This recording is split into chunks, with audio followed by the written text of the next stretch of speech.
So if we could invite all of our distinguished speakers up to the stage, we'll get started momentarily.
All right. Hello, welcome. Thank you so much for joining us this evening at the end of a long 2 weeks and the end of a long day. We're grateful to have you here with us. I am delighted to be here as your sort of first introductory moderator. However, I feel a little odd kicking off a session based on the African continent. We had hoped to have a representative from Amref hosting this part of the session, but given the length of the week, they've headed home to Kenya, so I'm standing in their stead.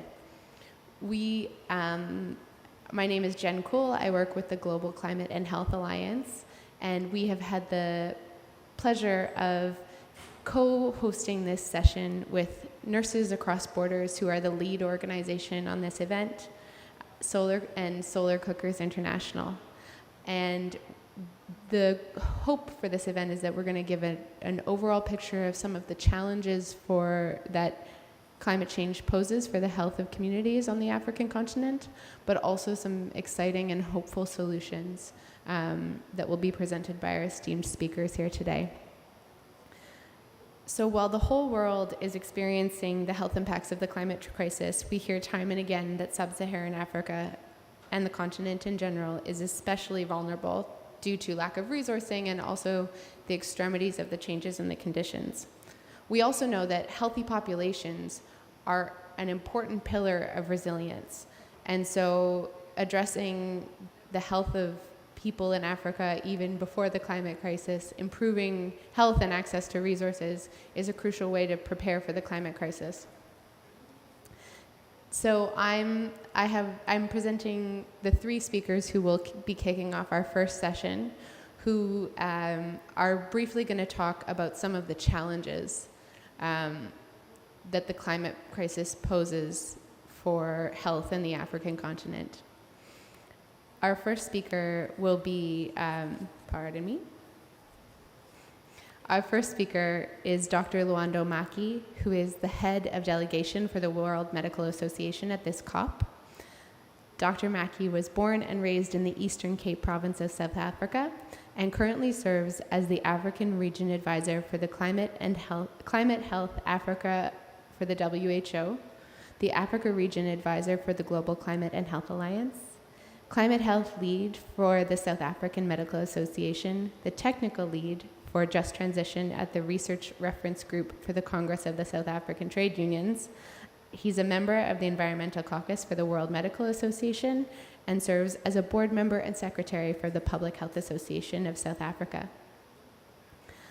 After a few remarks from Dr. Mackey, we will hear from Dr. Peg Barrett, who's a board member of Solar Cookers International, one of our host organizations this evening. Dr. Barrett is currently a professor of applied social psychology at George Washington University. Dr. Barrett includes solar cooking in her courses and strongly believes that the social psychology of behavior change is critical in spreading the use of solar cookers.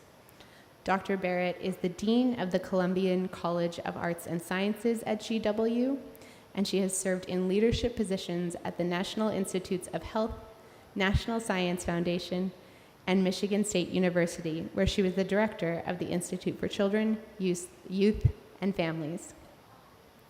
Our third speaker in this section, talking about challenges before we move to solutions, is Patty Fong, who is the Program Director of Climate and Health and Wellbeing for the Global Alliance for the Future of Food. Patty Fong brings 2 decades of experience with strategic philanthropy in climate and sustainability. She has been program director at the European Climate Foundation, a major philanthropic initiative established by several global foundations. After being recruited in 2007, she was the founding COO until August of 2012. In parallel, Patty led the strategy development and implementation for ECF's portfolio on energy efficiency and more recently on buildings and urban systems, which includes a focus on social justice and human rights dimensions of clean energy transitions. So with that, I'll turn it over to our panelists, starting first with Dr. Mackey. Yeah, thank you so much, and thank you to everyone who's come here today, and thank you to GCHA, Solar Cookers International, and also Global Climate Health Alliance. I'm really pleased to be here, and the World Medical Association.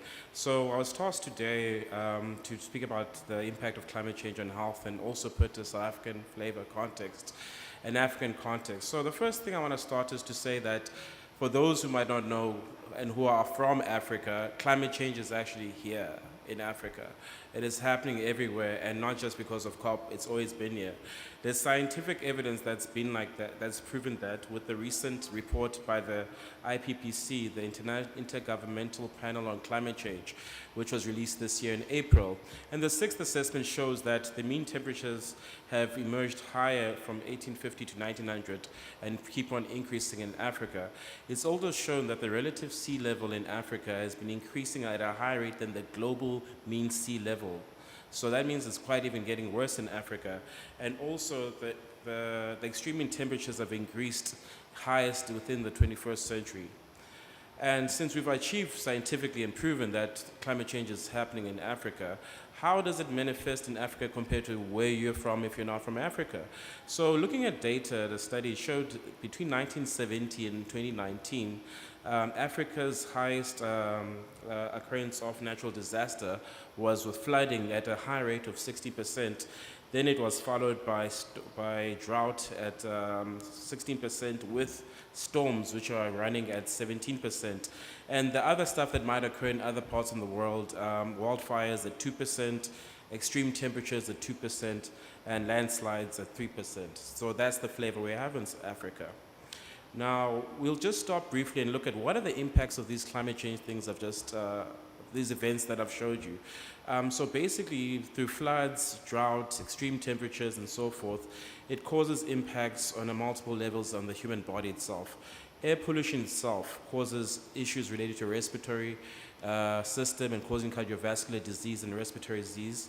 The changes in vector itself, Africa already has quite a high infectious disease profile and is even further burdened by the climate change events with malaria, Rift Valley fever and so forth, now being impacted further by the climate change. There's also now, in terms of water quality, and that's leading to water-related and waterborne diseases such as cholera, cryptosporidium, which increases that happen. And then also in terms of water and food supply, and this causes malnutrition and also stunting and so forth, and especially the pediatric population, where already it was there before climate change, it's further impacted by climate change. And the other one is relating to also the movement of people in terms of having forced migration and also civil conflicts which are already happening before climate change occurs. And now, even then with climate, you're also dealing with civil conflict, and climate is further impacting on it.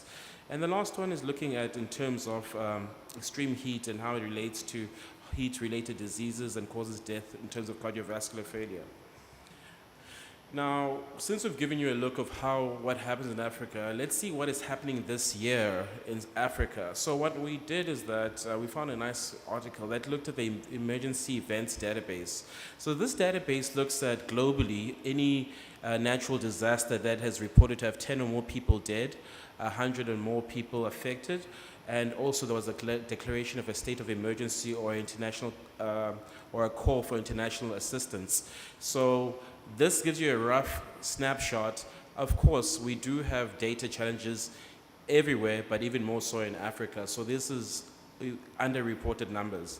So it found that in terms of it, there's been since January this year to up to October, end of October, is that we've had 4,000 people affected by extreme weather events in Africa. And of that, a further 19 million have also been affected.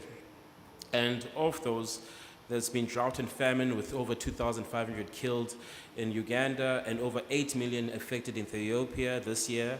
Over 600 people have died in Nigeria with the worst flooding in quite a while. And also the highest rise temperature, 48 degrees Celsius, was recorded in July in Tunisia, and which caused extreme wildfires.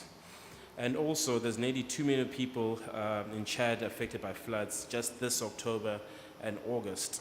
Now, I'm from South Africa, as introduced by our lovely moderator, and I'm going to just take it a bit down south, And basically, in terms of Southern Africa, we faced a lot of natural disasters due to cyclones and flooding this year, and I want to focus on that, then zoom into what I saw myself as a health professional.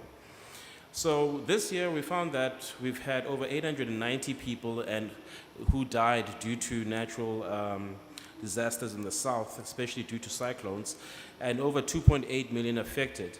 Of those affected, we found that 124,000 were affected in South Africa and Lesotho, 945,000 affected in Mozambique, 571,000 affected in Madagascar, and 1.15 million affected in Malawi, and lastly 4.1 thousand in Zimbabwe, and 22,000 in Zambia, which is Southern Africa.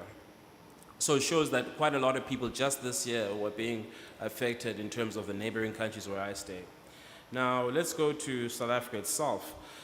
We had quite a number of floods, especially in April, which were happening in April, which caused 435 people died and caused over 1.57 billion US dollars worth of infrastructure damage. And that's quite a lot. And I want to spend some time speaking a little bit on this. And the first part, from a health system role, we had quite a shock to it. We didn't have the capacity to deal with a lot of this disaster that happened, and it took us some time to mobilize. And also at the same time, in terms of the WHO building blocks, we had issues relating to the infrastructure itself due to the rains themselves. We also had issues related to the human resources in the health system, which had to be now diverted from other existing disasters and understaffing, which was happening already. We also had issues in making sure that we're getting food security to those who are most affected, and we also had issues related to having coordination at times with some processes not happening, and clearly. And in terms of it, it's something that a lot of the doctors were also affected. And I wanted to get this through, that climate change does not only affect the patients we treat, but it affects everyone in the hospital. So people couldn't get to the hospital at times due to either infrastructure, wherever it was. And at times they were now having burnout even further because of understaffing. And in terms of it, their own families were affected. It's not that there's a special water supply for health professionals globally, and there's no special place for us to buy food, and there's no special place in terms of reinforced housing for us to protect us from these natural disasters. And so it affected people's families, it affected my friends, it affected my relatives, and it's something that was very close to heart. And in terms of how to see what challenges to address it, I think we need to focus on some of the what the literature has shown in terms of building resilient health systems and trying to reinforce it. And that's an intersectorial approach, because in the core of climate change disasters is intersectorially affected. It's not just the health, and we need to work together to try to improve it. For example, the education system has to also align to highlight that there is climate crisis happening, and not just in the health curriculum, and that's not just in the health curriculum, but even at preparatory and all the way to tertiary education, to show that climate change is aware.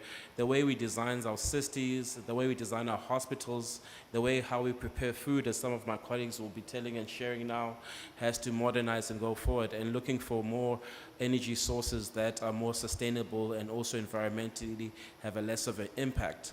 And also at the same time, we need to also make sure that with this education, we'll be able to allow for greater job creations, in the sense of that they are aware that now we need to focus on different new channels of the flow in terms of resource creation, manufacturing, to be more healthy and resilient. So those are the stuff I've touched on. I could give a further lecture on the physiology of health impacts, but I've been warned not to go down that route as a physician. But I think I've touched on a general picture, and I'm looking forward to the conversations after this, and also to the discussion with my colleagues.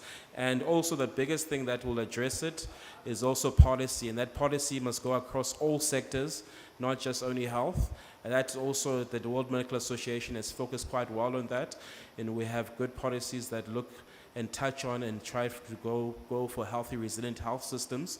And one of our meetings are paperless, and so we definitely are moving towards it. And our constituent members within the World Medical Association also enter in terms of the environmental caucus that we have, and we do have a delegation here which shows support from the leadership. Thank you.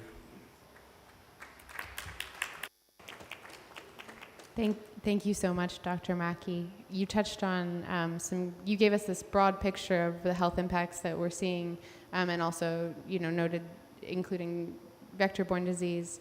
I know we're also going to, there are concerns about threats to food security, and there's also an interesting tension where we know people need to cook and heat their food. We know people need fuel to do that, and some fuels that people are using for cooking and for heating their homes are also at the root of the climate crisis. So you talked about working cross-sectorally, and so we're now going to hear from two speakers who are working in closer to the food and energy sectors. So with that, we'll turn it over to Dr. Barrett. Thank you very much. Thank you very much. I'm going to be talking about building healthy and resilient communities in Africa to combat climate change crisis, specifically the health of vulnerable women and children and the environment with climate-friendly solar cooking. So I am a developmental psychologist, and that means I'm concerned with the healthy development of children in the context of healthy families and communities. The health of children in sub-Saharan Africa is particularly poor according to numerous UNICEF and World Health indicators. Preterm birth, infant mortality, under 5 mortality, pneumonia, respiratory infections, and so forth. Well-being suffers from lowered school attendance and food poverty, and the life expectancy of mothers is curtailed. Some don't get to be grandmothers. So why?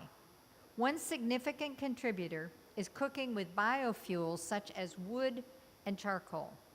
Here's what that looks like.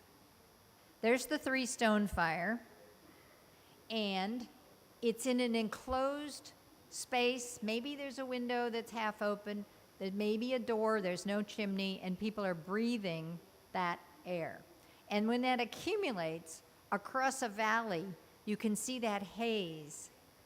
People are cooking 3 times a day. That haze builds all day. Smoke from combustion contributes CO2, particulate matter, methane, and other substances that harm the planet and children. So how do we know these are harmful? We know, for example, that smoking impacts preterm birth. The heavy pollution of Ulaanbaatar in Mongolia impacts children. California wildfires impacted preterm birth. And there's more pneumonia where there are more cooking fires. What else do we know about the dangers of cooking with wood and charcoal?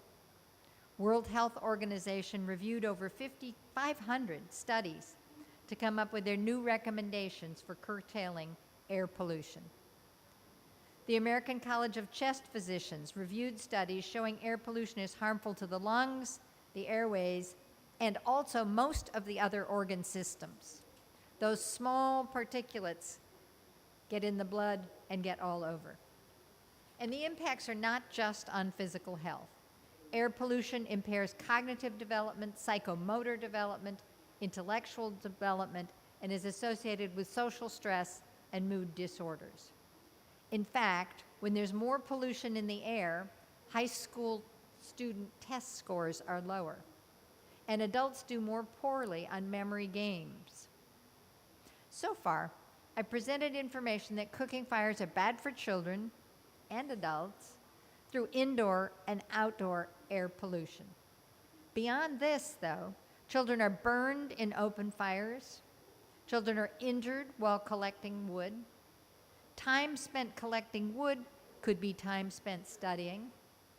Money spent on fuel could be spent on school fees. And necessary foods that require long cooking are avoided to economize. So, for example, international food humanitarian aid often includes dried beans, and they get really dried on the long route there, and it takes a long time to cook them. If you don't have the fuel for that, you can't eat that nutritious food. And for the planet, more than half of the deforestation in sub-Saharan Africa is attributable to trees that are cut for firewood and charcoal. Kenya today is only 6% forested. There's not a lot left to keep doing that. So let's consider the power of the sun as a data-driven solution for children and the planet. We can use cooking with the sun to address greenhouse gases and the health of women and children. Free energy for cooking from the sun. Absolutely no pollutants. Light energy hits a black surface, becomes heat energy.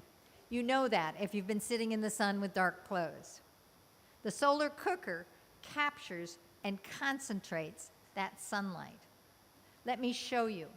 I've got a cooker there, but I have a picture of one here. The one I have in my picture, it's homemade. It's in my backyard. I made it with my grandkids.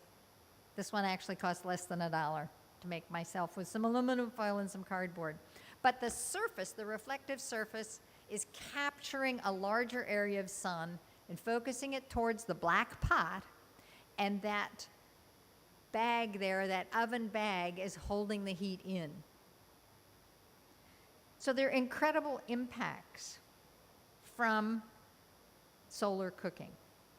We can cook food without biofuels or fossil fuels. We can pasteurize water for the health. We can reheat food for food safety. We can save money because there's no fuel costs with this free heat source. And we can sterilize medical equipment. It's a big deal. It's a very big deal. It takes a lot of fuel. Exactly. So let me just show you a couple more pictures here. This is 225 degrees Fahrenheit, so it's over 100 degrees centigrade. And you might think that's not enough to cook if you cook in the West and you have your oven set way higher than that. But it is enough to cook because we only need to get to 180 degrees to have food cooked, and we only need to get to 160 degrees to have water 150 actually, to have water pasteurized. So we're getting more than enough heat in order to be successful. This is a picture in Kenya, and that is a large box cooker. It's going to cook a little hotter than the cook kit that's over here, and there's room for several pots, because if you have a large family or you're cooking for a whole compound, you need more space for cooking. Okay. just turn my page here. So we, all of us on the panel here, all of us in the room, and our colleagues need to collaborate on data-driven solutions. We need to further document the positive impact of solar cookers. So how do we get more solar cooking around the world? Governments write this into their voluntary national reviews. We carefully assess community needs for cooking. We partner with on-the-ground local organizations, and we have demonstration projects like this project in Kakuna refugee camp in Kenya. We know the indicators. I started by listing those indicators. Solar Cookers International is documenting the positive impacts at the Kakuma refugee camp in Kenya. Let's work together. Solar Cookers International does research on cooking efficiency.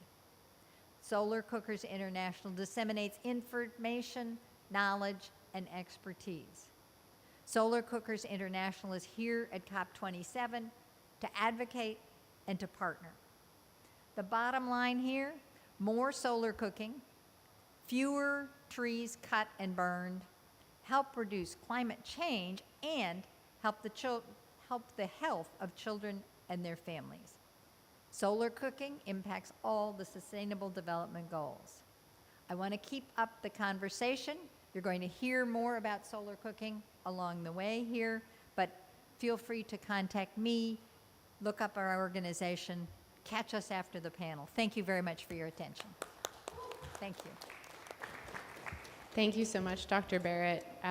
You know, I'm going to repurpose a joke that I heard about oil pipelines, but if you have a leak in a gas stove, there are some risks. There's explosion risks and there's risks of carbon monoxide poisoning, but like if you have a leak related to solar cooking, it's just a gorgeous day. Thanks. And so continuing with our conversation about food and meals and ensuring people can continue to get what they need in the midst of the climate crisis, we're going to turn to Patty Fong to hear a little bit more about food. Thank you, Jen. Actually, I'm here replacing my colleague, Vivian Madueke, who had to return home early to be with her family. So I can't replace her lived experience, but I'll do my best to express the same key messages on this panel. So this year, actually, the African Union named this year the Year of Nutrition with an aim to strengthen resilience in nutrition and food security in Africa. And why is this? Because pretty much a quarter of the proportion of the undernourished are on the continent. And as well, there are rising rates of diet-related diseases. So between 2010 and 2015, the rates of diet-related diseases increased by 30%. So, and so why is this? What are the causes? So Dr. Mackey went into a lot of detail on climate, so that is a significant cause, but there's also historical inequities in the global politics. There are global shocks and crises, whether it's COVID, whether it's the war in Ukraine, and a number of other even regional conflicts. So all that's exacerbating basically access and food sovereignty, really, for communities to have the right to be able to afford and grow their own foods. Also, you have issues around where the priorities are in national policies and trade policies. So, for example, we put out research recently. We analyzed that annually, more than $600 billion a year in subsidies goes towards agricultural production, and 86%, or $520 billion, have no safeguards with regards to climate, environment, or health. This means that there are no safeguards against chemicals that are used. There's no safeguards against amount of fertilizers, and no safeguards against environmental impacts. So all of that is just payments out to really for yield, for increasing yield. And what it's doing is incentivizing the production of cash crops for export, which oftentimes are emissions-intensive and unhealthy crops. And very little subsidy is going towards the production of fruits and vegetables. What this is doing is disincentivizing the production of more nutritious indigenous African foods. It's making foods more expensive for consumers. It's also eroding local knowledge, local indigenous knowledge about their own food systems, traditional food systems, and it's promoting dependency on imported seeds, fertilizers, agri-chemicals, and other inputs. And it's locking farmers into a global market, which they have no control over. They're really subject to global market prices. Last year, we held a number of regional workshops between health experts and food systems experts that help build a connection. It's quite siloed, the two communities, and really understand, well, what are the kind of common challenges, what are the common opportunities. So this was one I just mentioned, was one area that came up. Another area that came up was this growth of marketing, this westernization of diets came up quite strongly, marketing of unhealthy foods, including ultra-processed foods, which of course very much linked to the rising rates of NCDs. So what do we do about it? What are the solutions? So this same group that came together last year saw a number of opportunities to really where the food systems and health communities could work together. One is, looking at the issues, the problems in health from a deeper socioeconomic determinants of health in Africa. And so what is driving that, right? So looking at that broader perspective. Another is to really shift our thinking around agriculture production towards agroecology, basically working with nature. Reducing reliance on external inputs that, for example, on fertilizers and agri-chemicals and imported seeds, which, by the way, not only is good for health of people and environment, but it's reducing costs for farmers. They don't have to pay for these external inputs. They actually have more cost to spend on themselves for their own families. Second is, how do we redirect the policies, investments, research development funds to support more work in the scaling up of agroecology, towards a reduction of food loss and waste, towards more healthy and sustainable diets. Third, we need to break the silos across ministries. Agricultural ministries have a lot of power and usually much more powerful than health ministries. But also we have to break the silos between stakeholders, so between health sector actors and food system actors. We also need to engage more with local communities, especially women and youth. Women, oftentimes, most of the majority of the small-scale farmers are women. The average age of farmers is growing. Some countries, it's age 50 or 60, and there's a real attempt, a movement to kind of engage youth to be farming again, to make it more attractive for them. And you need to engage them so that they can be involved in co-creating the solutions. They need to be owning the solutions, and so for them to own it, they had to be there at the beginning to identify what are the issues, what are the challenges, and what they see as the opportunities. And then we can do more to really work bridging between the rural and urban areas. So, for example, working with city leaders to ban advertising and marketing of unhealthy foods, ultra-processed foods, shifting urban planning laws, and supporting access to healthy, nutritious foods, so shaping the food environments in the cities. And also working with a lot of the food actually is from informal markets, informal vendors. So actually working to support better training with informal markets and vendors to connect some of those vendors with farmers that are farming agroecologically with nature, especially in the peri-urban fringe. So really kind of connect better the urban areas and the rural needs in creating a tighter market. I'll stop there. Thank you very much. Thank you so much, Patty. With that concludes our first panel that was a little bit more problem-challenge focused. Our next panel, I believe, will have more of a focus on solutions, though we did start to hear some solutions in the past panel. And to moderate that session, I'm going to turn over to Dr. Alan Bigelow, who has been the lead contact for this event from Solar Cookers International. Thank you very much, Jen. And it's a pleasure to be here today.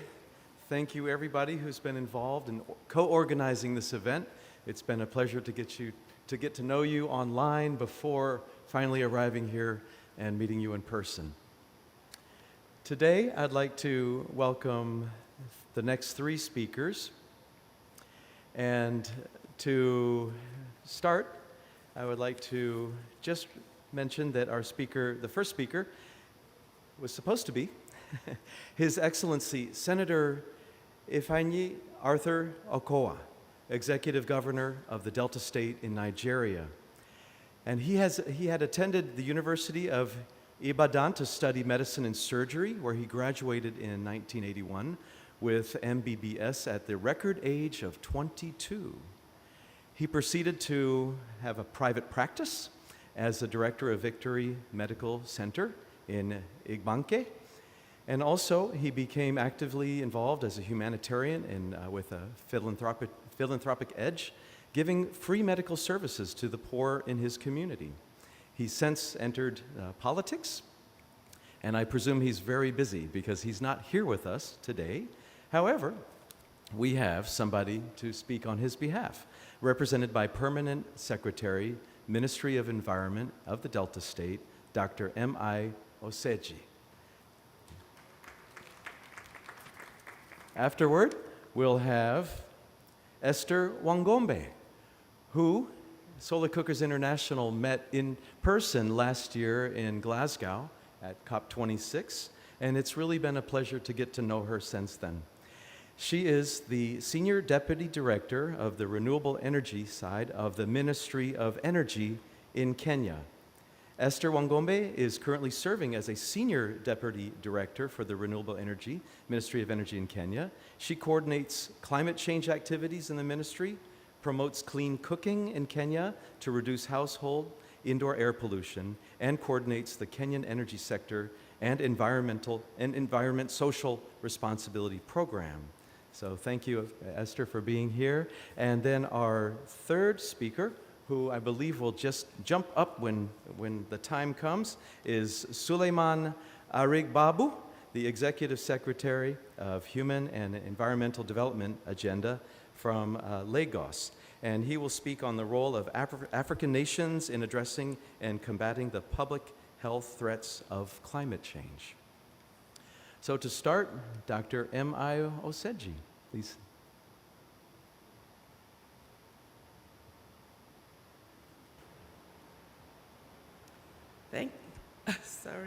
Thank you very much.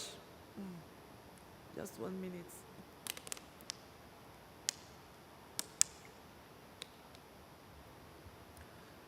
Thank you very much for this opportunity to speak on behalf of my governor, His Excellency Senator Dr. Ifeanyi Okowa, Governor of Delta State. I'm going to talk about the role of government in building resilient communities and climate-resilient health system in the Niger Delta in the wake of the recent flooding in Nigeria. Climate change has dealt a heavy blow on the African nations and indeed the world at large. As the world grapples with an unprecedented, devastating effect of climate change due to global warming, relevant mitigation and adaptation climate actions have to be carried out to address this challenge. Climate change, as we all know, is a global phenomenon caused by the release of greenhouse gases such as carbon dioxide into the atmosphere due to the anthropogenic activities which include deforestation, burning of fossil fuel to power homes, engines, and industries, leading to global warming. The socioeconomic impact and the consequences of climate change include increased risk and uncertainty in agricultural production, leading to food insecurity, flooding, health-related mortality and morbidity, respiratory diseases such as lung cancer, asthma, bronchitis, as well as reproductive problems. The stalling of agricultural productivity leads to malnutrition, particularly in women and children, which increases their vulnerability to ill health. Delta State's efforts in implementing mitigation and adaptation climate change actions are as follows. The state has embarked on a number of projects to enhance ecosystem of planted forests through sustainable forest management, forest landscape restoration, and governance innovation. These projects are aimed at reducing land degradation, conserving biodiversity, improving ecosystem services, and mitigating climate change. It's well known that the carbon capture is crucial for mitigation, as trees have the capacity to mop up and store substantial quantity of atmospheric carbon dioxide in their biomass. The state priority projects relating to climate change are promoting low emission development strategy in the state, development of air quality measurement sensors to major cities in Delta State, climate change research/vulnerability assessment, climate change education and dissemination of climate information, tree planting action plan, adoption of the territorial approach to climate change, rechanneling of flared gases into power generation and production of diversified cooking gas. More on the territorial approach to climate change, which we know as TACC. This seeks to reduce the vulnerability of communities within the state to the anticipated change impacts through the promotion of carbon climate resilient growth. Among the projects carried out by the TACC program are several quick win projects such as improved clean cooking stoves, which are designed to reduce the amount of smoke inhaled when cooking with a traditional 3-leg stove, and also serve to discourage such practices as deforestation and forest degradation. They also reduce indoor air pollution and respiratory diseases. The state is seeking collaboration with international organizations and other non-governmental organizations to restore degraded forests and ecosystems to improve its resilience and productivity capacity. This would protect rivers, marine ecosystems, and other sources of traditional livelihood, which over 70% of the state population depends on to make a living. The World Bank successfully implemented the Nigerian Erosion and Watershed Management Project, NEWMAP, in 3 communities in Delta State, and also selected Delta State for the implementation of the West African Coastal Areas WACA project. Other organizations such as UNDP, UNEP, FAO, and so on are invited to join the World Bank to assist the state in building healthy and resilient communities. Partnership with several recycling companies have been established in the states with massive sensitization of the public on how to patronize the recycling plants using flyers as well as jingles. We have companies that generate over 50 tons of polyethylene terephthalate PET bottles a month for recycling.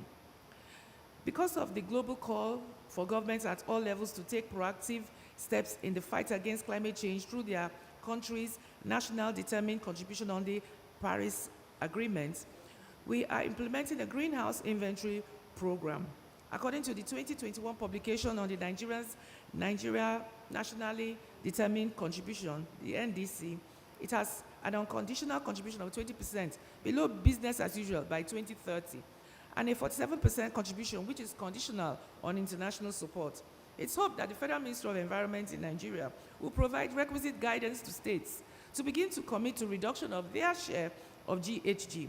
However, the Delta State government has been proactive in this regard by recently releasing money to the State Ministry of Environment to implement a greenhouse gas inventory program in the state. This is in the bid to be counted as a territory working assiduously to contribute to achieving global temperatures below 2 degrees Celsius. The state has celebrated World Environment Day and World Ozone Day, and they have carried out sensitization in schools, markets, and motor parks using flyers on how to protect the ozone layer and climate change mitigation and adaptation measures. As for gender mainstreaming, the state has been in the women in Delta State are in the forefront of addressing climate change. Several women have become our permanent secretaries in the state, including my humble self, and women-led NGOs have shown interest in recycling plastic bottles and waste management, as well as sensitizing the public in these areas.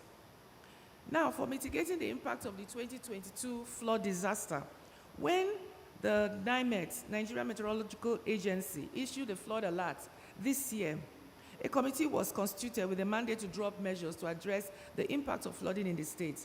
Sensitization was started very early, engagement of traditional leaders, community leaders, schools, and many residents responded by moving away from the low plains. But as expected, some people who hold some traditional religious beliefs held on to their ancestral homes. The Ministry of Environment opened up canals leading to the Niger River, and the Delta State Oil Producing Area Development Commission did the same thing. A total of 12 camps were established in the states. with almost 40,000 internally displaced persons resident within them, and 22 newborn babies were born to the residents in the camps. Teachers were mobilized to the camps to teach the children that were of school age, and clinics were set up for health workers to provide free health services to the camp residents. The residents were also enrolled in the state health insurance program. We are calling on the federal government to consider dredging the River Niger and River Benue, as well as building holding dams to cushion the effects of the flooding in the country. In conclusion, though the challenges seem to be daunting, they are achievable through inclusive and well-articulated programs and actions. We must keep doing our bit until we reach the desired goal of zero carbon emissions. That way, we can build healthier and resilient communities. Ladies and gentlemen, I thank you for your attention on behalf of Senator Dr. Ifeanyi Okowa, Governor of Delta State. Thank you, Dr. M.I. Oseji, for speaking. Just now, these are very powerful words that you just shared, and these will ring in our hearts and our minds as we carry forth. And I think a lot of what you said on these are common problems in addition to Nigeria, so we're faced with global issues now in terms of climate change. I would like to pass on the floor to Esther Wangombe, who will be speaking on the solutions with solar cookers, and I would like to just emphasize a connection between the solar cooker and the health sector, and that is that the health clinics have a fantastic opportunity to be a model for one of the cleanest cooking solutions that we have on our planet, and that is that the fuel is free, it's coming from the sun, and at the clinics this can be demonstrated for not only how to cook food in a clean way, but how to pasteurize water, but also with the autoclave to sterilize equipment in the surgical area. So for remote clinics where access to electricity might be tenuous and unreliable, this could be a wonderful solution. So Esther, you may have the floor now. Thank you very much. Thank you. I want to take this opportunity first to thank the organizers for inviting me to this event. And I will talk about my country, Kenya, because that's where I have real information and real facts about Kenya.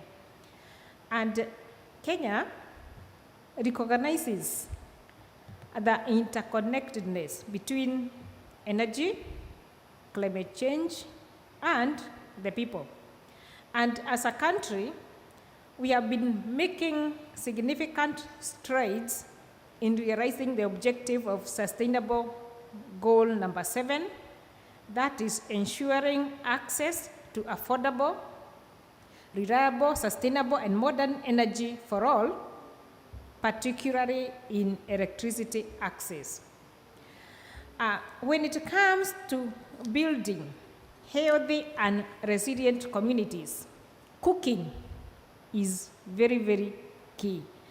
But it's good to note that despite the remarkable acceleration of electricity access in Kenya, use of biomass has continued to be the predominant source of energy for cooking, where 68% of our primary energy supply for cooking is from biomass energy.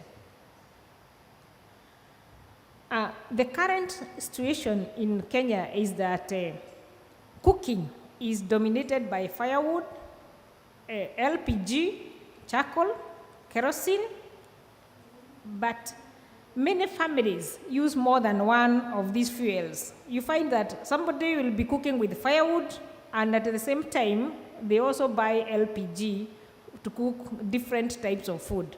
Others have different combinations of these types of fuels.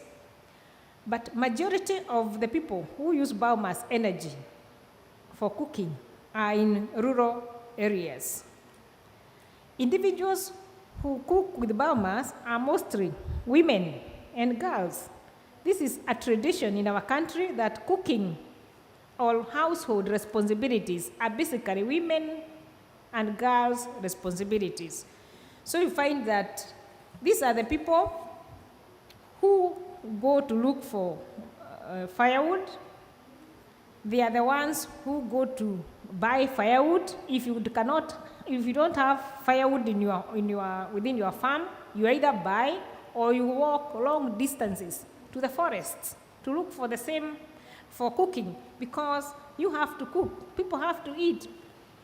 That is whether you have clean energy or dirty energy or what. A household has to have food on the table each day.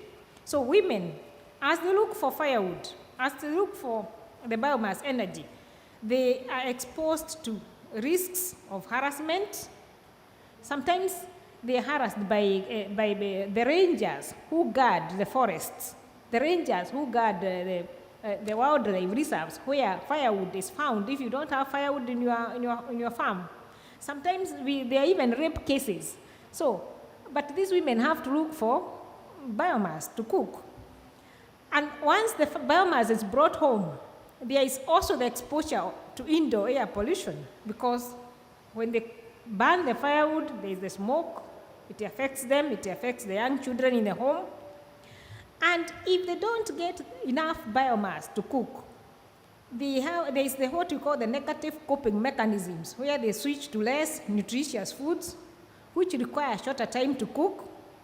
Sometimes the food is undercooked, or sometimes the meals are reduced to 2 meals per day, or even 1 meal per day, depending on how much biomass you have. And then there is the issue of environmental degradation. When firewood is cut, a lot of it is cut, people have to cut day in, day out. And this is also very frustrating to the Kenyan government, where we have an objective of attaining at least 10% of our forest cover. But now, when people continue cutting, this is reduced.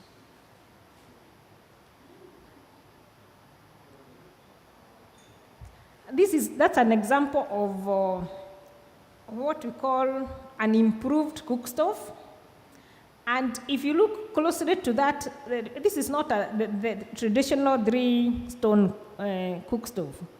But if you look at the back, at the wall, you can see it's dark, meaning a lot of soot from the firewood is emitted.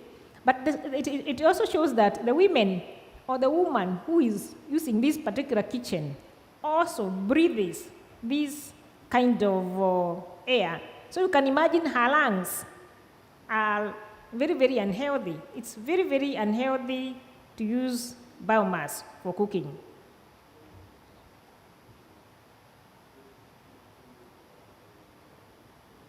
It's not going.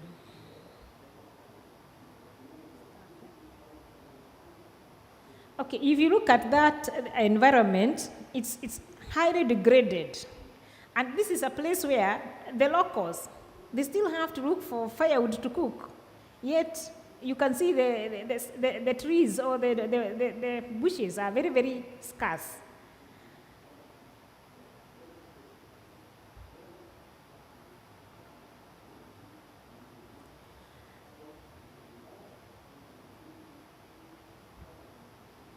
Just a second, it's getting stuck. Okay, now let's look at what kind of, what can we do? There is need to focus on other forms of energy to reduce harvesting of fuel wood. So this is where now solar cooking comes in, because solar requires no fuel and it reduces demand on firewood. Solar cooking has very many social benefits. For example, food security.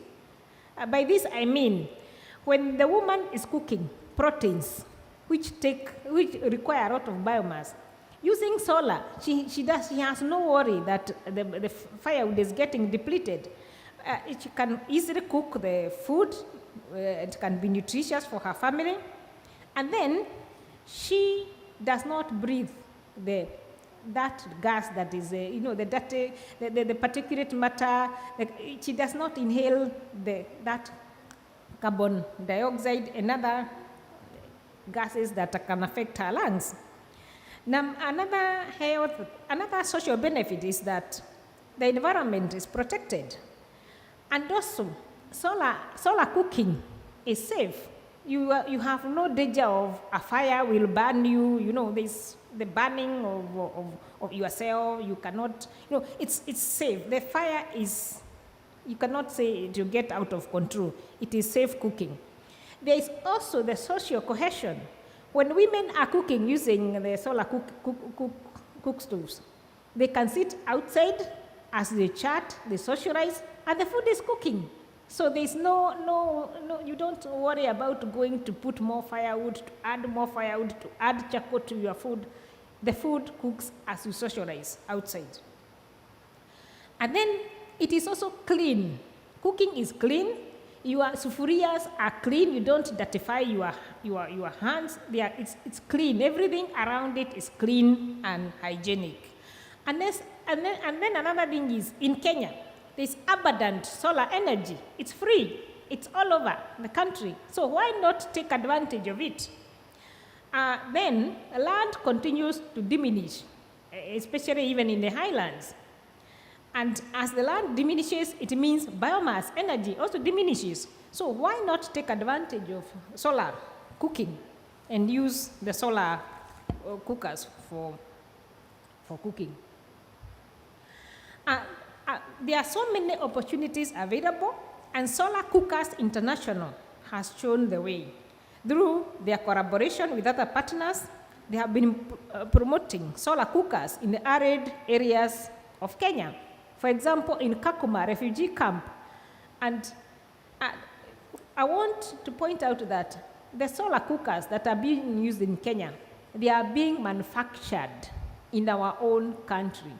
So there is also an opportunity to scale up the solar cooking in that industry through what we call the Juakali sector or the informal industries, where many more can be manufactured, thereby creating jobs for our youth, creating jobs for so many people within that particular industry. And another opportunity is that Kenya is a global leader in promotion of renewable energy. And the country is determined and on course to achieving 100% access to clean cooking by 2028. So, anybody interested in promoting solar energy, solar for cooking, there is that opportunity in our country. You are welcome to come and invest in clean cooking using solar. And also, the Kenyan government has put in place policies, strategies, and a conducive environment whereby investors are welcome to come and invest. And in conclusion, I can say that solar cooking is good. This is the high time that we need to take advantage of solar cooking. It complements other forms of cooking. And all what you need to do is raise awareness within the community where you want to promote it, so that the community can adapt to the cooking system. Because when you want to cook ugali in Kenya using solar, it is possible, but now you don't use the moiko. We call it a moiko, where you use it to turn your ugali. This is when you use solar cooking, this is a way you do it. So you have to kind of adapt to a new form of cooking. And I want to say thank you to all of you for listening, and thank you to Solar International Cookers and all the organizers. And we look forward to all of you coming to invest in Kenya on solar cooking. Thank you.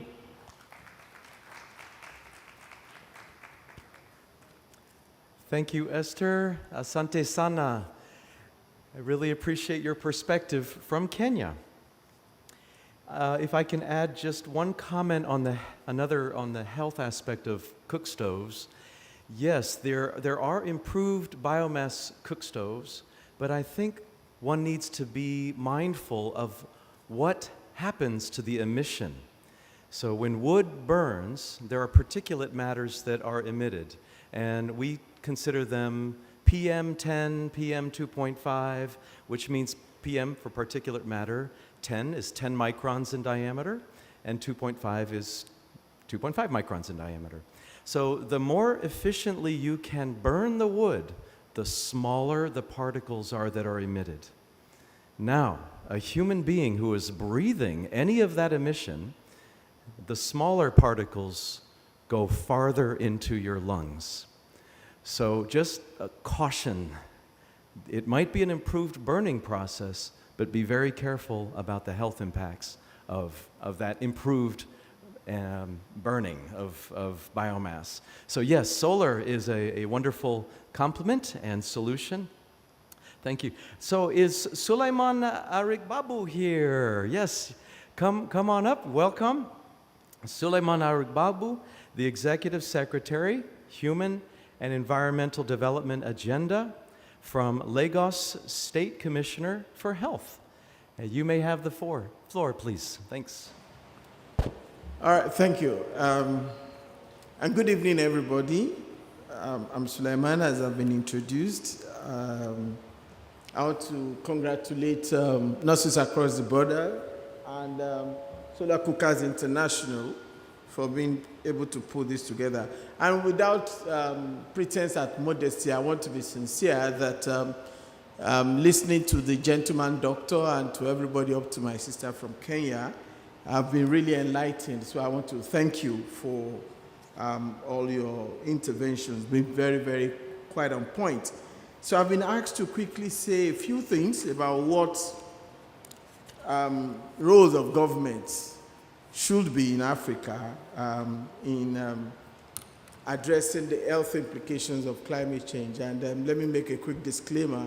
I am Nigerian, I live in Lagos, but I do not speak for the governments of Lagos. I'm an NGO person.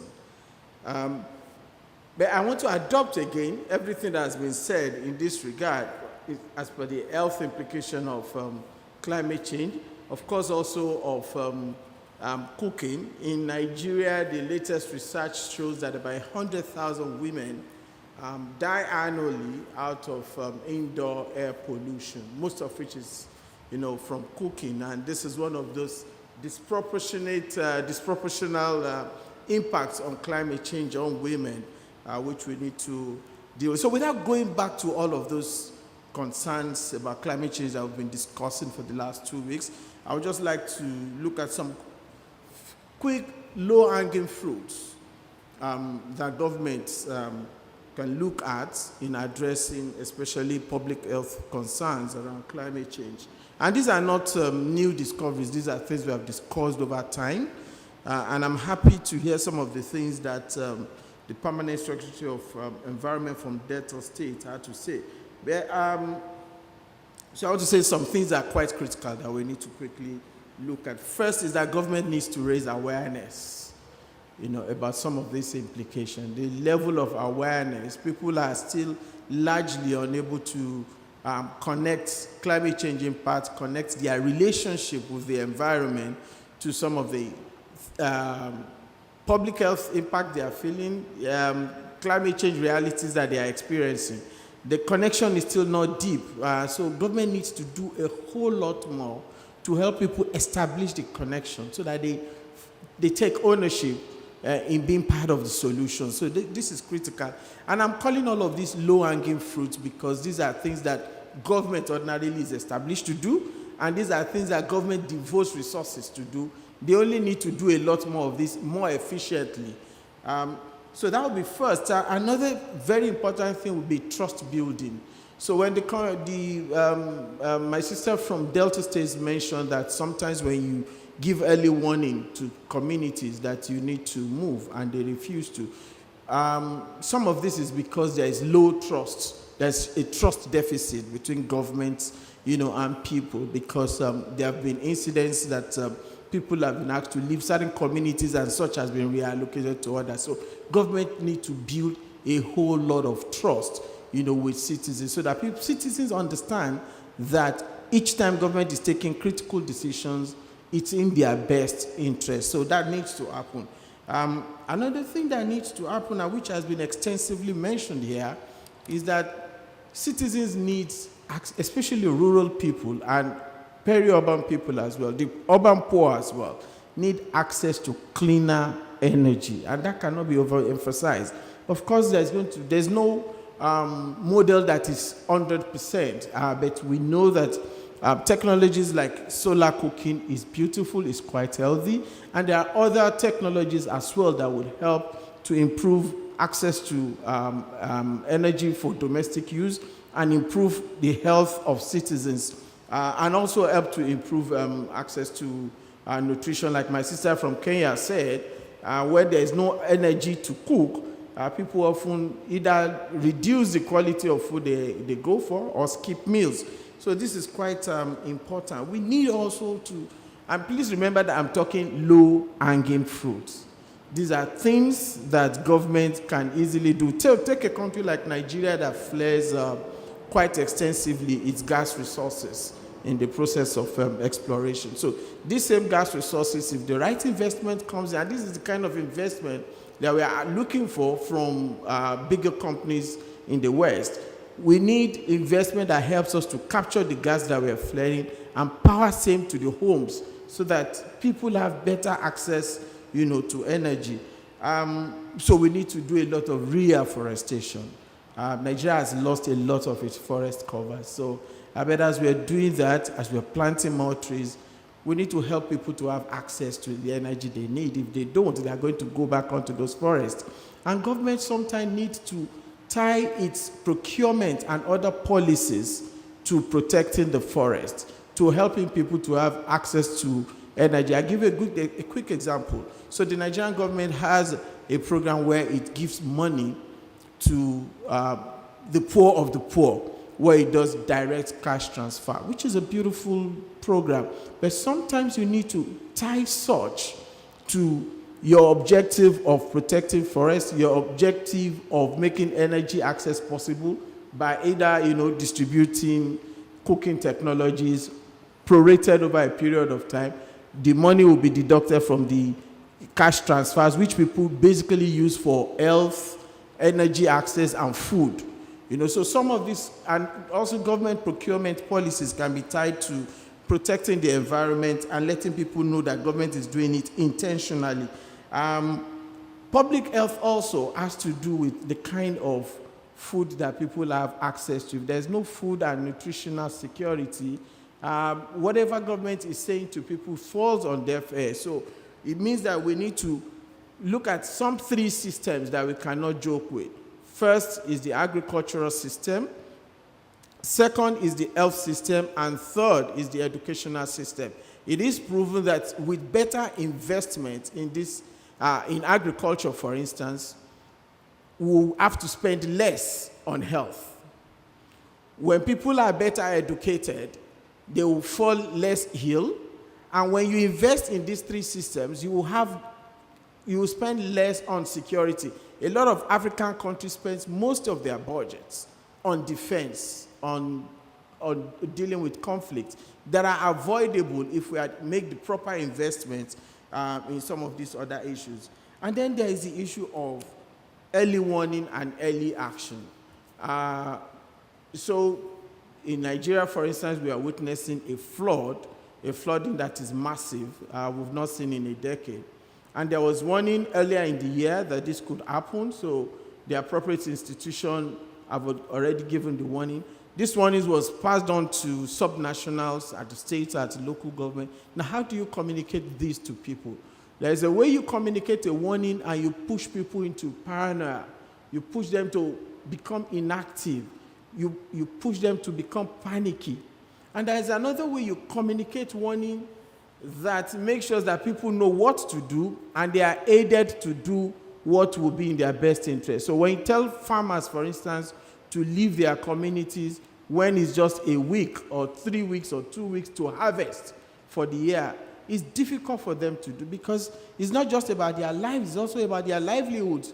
So such interventions needed to have started much earlier in what they plant, decisions about varieties they are going to plant, decisions about what kind of livelihood they engage in for the year because of the projections around climate change. So this kind of information makes people empowered rather than push them to become panicky. So these are some of the things that I think, and more importantly, African government needs to invest heavily in infrastructure, needs to invest in climate resilient infrastructure, and importantly, need to invest in human resources. Right now, we are losing a lot of our inadequate health workers to developed countries because of better packages. And this is quite unfortunate. These are things that need to be dealt with. And I think that these are actually low-hanging fruits that we need to look at. Thank you very much. Thank you very much, Suleiman Arik Babu. That was a very powerful message that you just gave, and I can only imagine that we fully agree that the investments in these low-hanging fruits are crucial. And the low-hanging fruits are solutions that are available. We have this now, and we have people, we have talent, we have agricultural practices, we have education techniques. Thank you very much for passing on that your perspective, and the perspectives from Nigeria, from Dr. His Excellency Dr. Arthur Infenyu Okowa, represented by Dr. M.I. Oseji. Thank you very much. And Esther Wangombe, thank you for your perspective from Kenya. And of course, Suleiman Arigbabu, thank you for being the third speaker. I will now immediately pass the microphone on over to Pastor Peters. So Pastor Peters, please welcome him to the microphone for the next section of this session. Thank you, Alan. Good evening, everybody. And on behalf of GCHA, SCI, and the Noise Across the Borders, I once again want to thank you all for your time. This is it's going very late, but I'm not going to waste your time. My duty here is very simple, and that is to give the floor to some of you to ask questions and make comments, and direct some questions to some of the speakers here. Then I also give a brief thought about our perspective in the whole discussion. And but before I do that, quickly join me to celebrate my newest granddaughter. I just had a granddaughter a few minutes ago while I was here. Thank you very much. So I'm in high spirit. Quickly, when the speakers were speaking, just to underscore the essence of this collaboration, key issues were raised. Partnership. Now, in terms of cooking, there was the desire that, yes, what Solar Cooker Internationals are bringing aboard are solutions that are very attractive to the global south. And so the government of Delta State and our speakers from Nigeria are interested, and I've had a lot of people showing interest in that perspective. I'm talking about collaboration, the role of the GCHA in bringing about a lot of NGOs that are involved in the climate change campaign, brought all of us together here today. And that is why you have a good mix of solution drivers. And then you're speaking about the role of the Federal Ministry of Health. But it will interest you to know that in Africa, and I'll be very blunt, as far as we are concerned in Nigeria, the role of the Federal Ministry of Health in climate change campaign and that of the Federal Ministry of Environment, they are miles apart. So I will say it, and I want to draw them to account because, number one, our role as civil society is to put pressure on the government to do the things they're supposed to do so that the people in the grassroots will not suffer. And so we need to actually ask them to do what they're supposed to do, because the essence of just monopolizing the issues of climate change to a particular ministry is very wrong, because there are key ministries that should drive the process.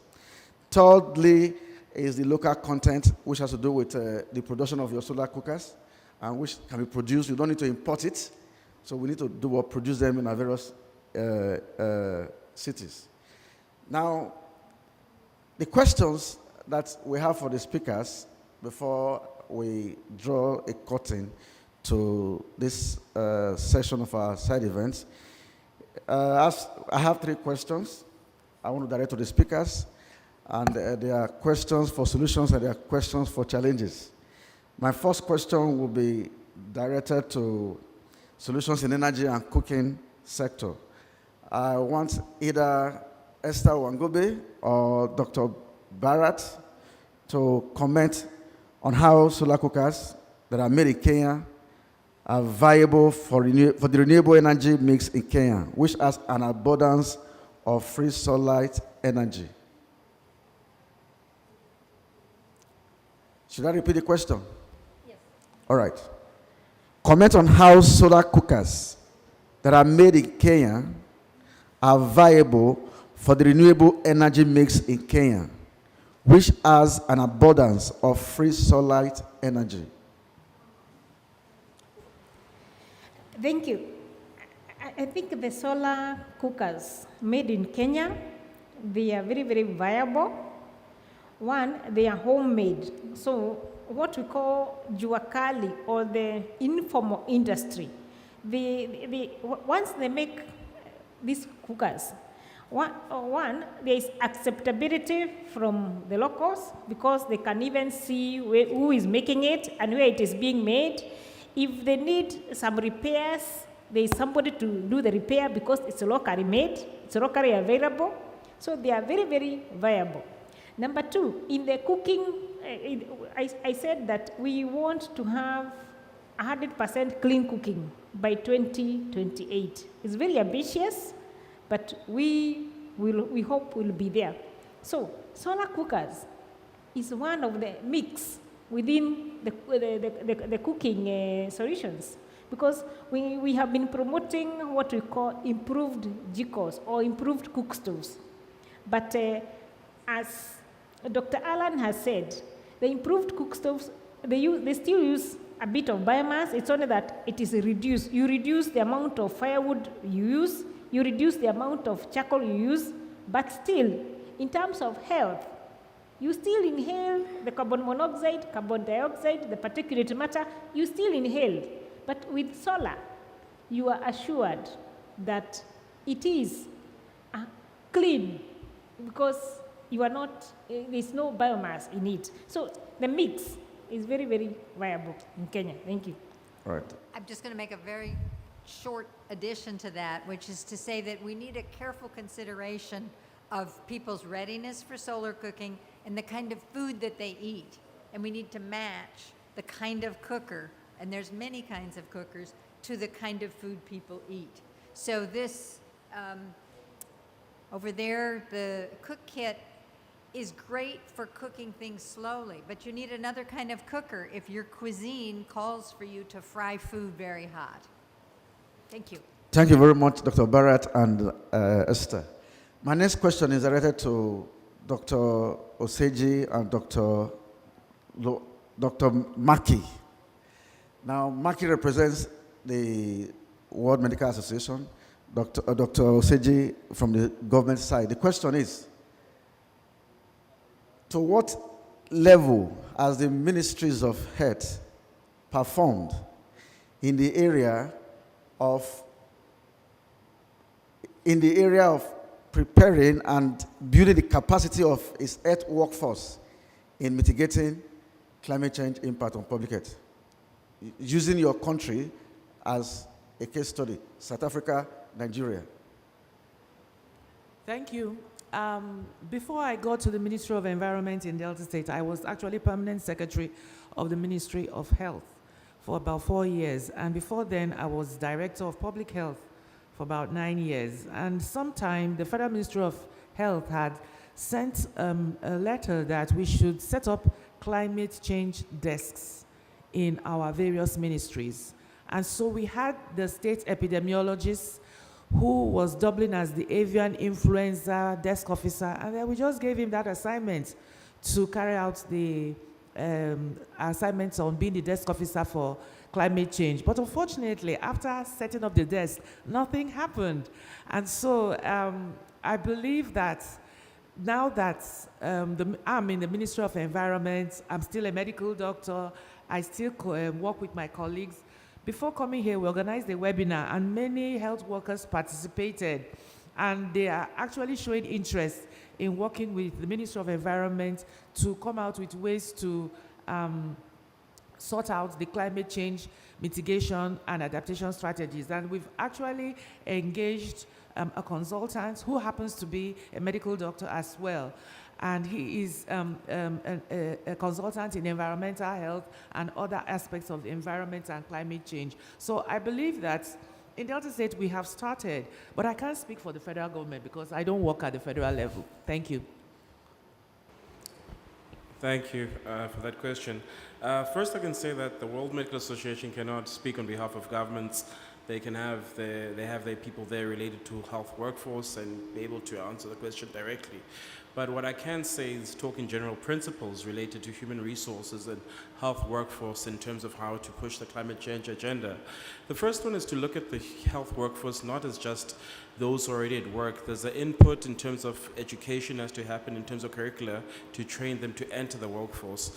And that's an opportunity to make sure that we can address it in terms of climate change being part and parcel of their teaching, and they're aware of it. The other part is that there's also those inside the workforce, which I can maybe touch on as World Medical Association, because our members do have active doctors who are working in the field and also specializing doctors in training in the field.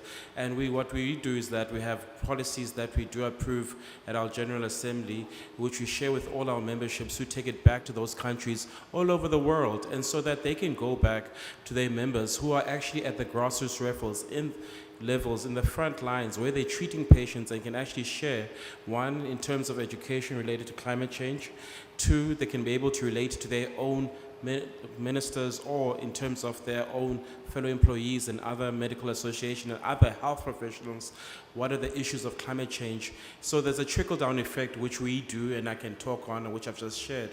The other part is also looking at terms of those health workforce later on in the continuum after they're no longer in the health workforce, that they can also share examples of how climate change they experienced in the past to make sure that the future always understands that although we're doing some activities, it could be worse and we need to carry on working forward to it.